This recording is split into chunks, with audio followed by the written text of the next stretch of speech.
Target ng Senado na matapos na nila sa susunod na buwan ng Nobyembre ang kanilang debate tungkol sa budget ng gobyerno para sa susunod na taon. At yan ay para maipasa nila ang budget na yan bago matapos ang taong ito.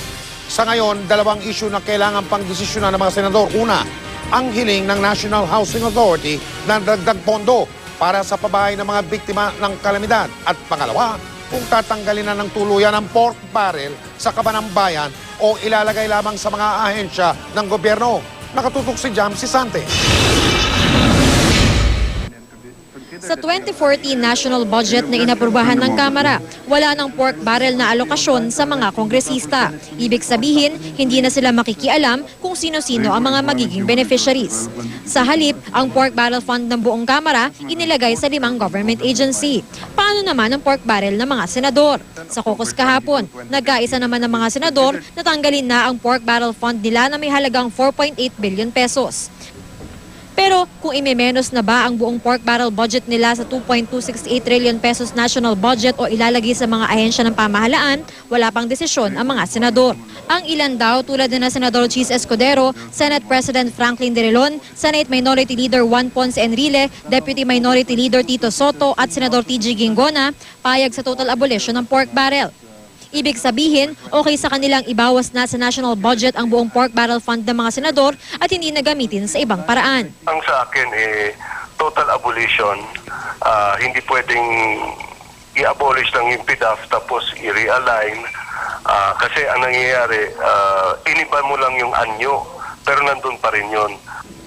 Pero ang gusto ng ilang senador, ilagay na lang ang pork barrel fund sa calamity fund para mapakinabangan daw ng mga nasalanta ng bagyo, lindol at ilang kalamidad. May mga nagpro-propose na tanggalin ito pero ilagay sa item na very transparent, makikita na walang discretion ng senador pero natutulungan mamamayan.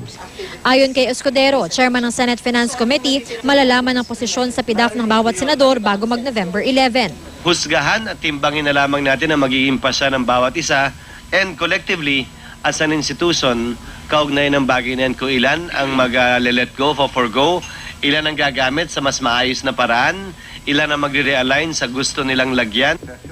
Bukod sa desisyon sa PDAF, inaabangan din kung anong gagawin ng Senado sa hiling ng National Housing Authority na magkaroon ng karagdagang 3.5 billion pesos na budget para sa tulong pabahay sa mga biktima ng kalamidad.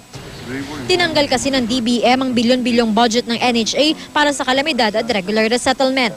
Ang hakbang ng DBM, kunestyon ni Senador Nancy Binay na anak ni Vice President Jejomar Binay na siyang chairman ng Housing and Urban Development Coordinating Council. What was the reason given by DBM bakit binawasan ho kayo ng budget? We were advised that we still have some money that we can